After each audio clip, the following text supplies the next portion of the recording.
Hi and welcome to 57.2. I hope the concept maps were a good practice for you to recap whatever you have learned in this unit.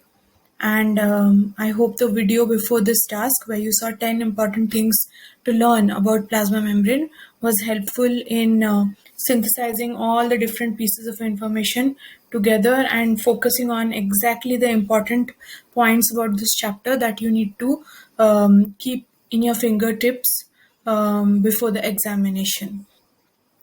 In this task, I will mainly focus on the areas where students struggle and confuse and sometimes misinterpret and write very confusing answers in the exam. So the thing is, how do I know about the areas where students make mistakes? So there's someone called a principal examiner who writes a report after checking all the candidate responses, means not all, but a sample. So Cambridge has senior examiners who actually see different zones, they monitor different zones, and under them there are teams of teachers who actually correct the papers. They're very senior, experienced Cambridge teachers. Now they all report to one senior examiner who goes through a sample of reports from different zones of the world and finally summarizes the areas where students are still struggling or having issues.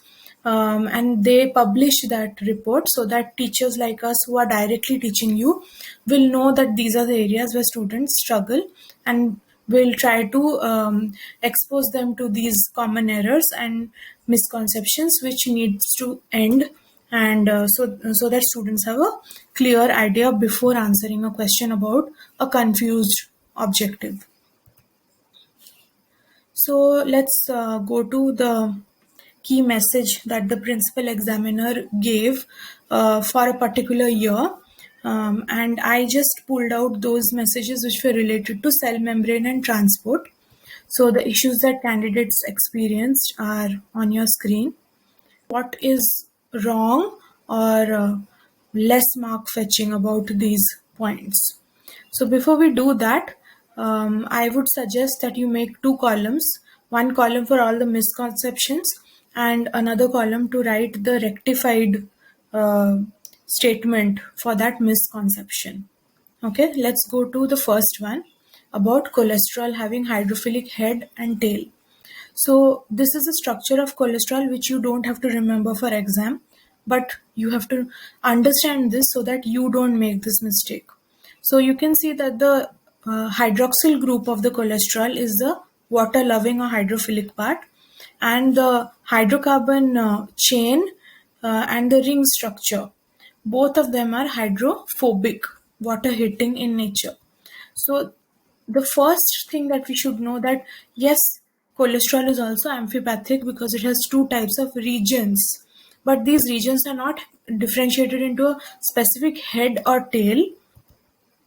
And the hydroxyl group actually aligns with the phospholipid heads because they are also hydrophilic. So the OH group of the cholesterol will lie very close to the heads of the phospholipids in the cell membrane, and the hydrophobic tail region will actually the ring and the tail region will lie side by side to the tails of the phospholipids.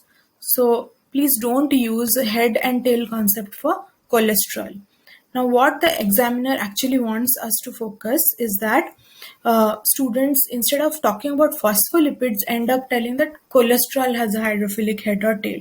So you say that the phospholipids have a hydrophilic head, hydrophobic tail, and so the heads are facing on the outside or the inside of the cell, and the tails are facing each other.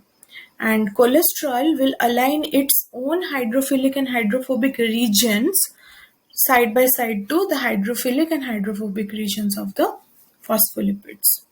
So that's one misconception that got rectified. So please make sure that you register this in your table right now by pausing the video. Thank you for pausing.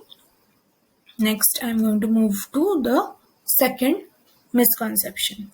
So the second thing that the principal examiner noted was students are very confused while explaining about channel and carrier proteins.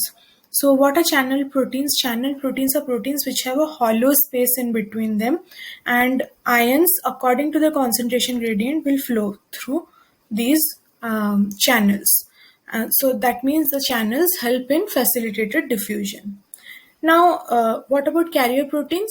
Carrier protein also help in facilitated diffusion, and the only difference is they don't have a hollow space. They are closed and open at only one face at a time. And once the molecule binds to the open phase, then they undergo a 3D shape change, and the inner side will open and the molecule will be allowed to go in. So the carrier protein can switch between two different shapes. Before the molecule binds, it is one shape. After the molecule binds, its 3D shape changes to allow the molecule to pass through. So you can see the image over here, which actually very simply illustrates what I'm trying to say. So another important fact about this carrier and channel protein confusion is students think that channel protein helps in passive transport and carrier proteins help in active transport, which is wrong. The thing is, if you look at this diagram, yes, channel protein helps in facilitated diffusion. That means channel protein doesn't need ATP energy to work or to function. But there are two types of carrier proteins. Some carrier proteins don't need ATP energy. They just need the molecule to come closer in the vicinity or bind to the carrier protein to trigger this 3D conformation change. And then the molecule will be able to cross the membrane, either go inside or go outside, whatever. There is a second type of carrier protein which requires ATP energy. Okay, so for that carrier protein, those carrier proteins will be used in active transport. So what do we basically rectify ourselves with? We need to keep in mind that facilitated diffusion can use both channel as well as carrier transport proteins.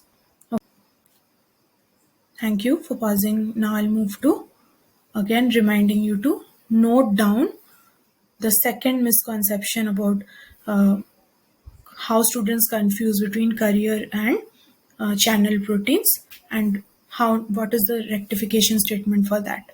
Note it down.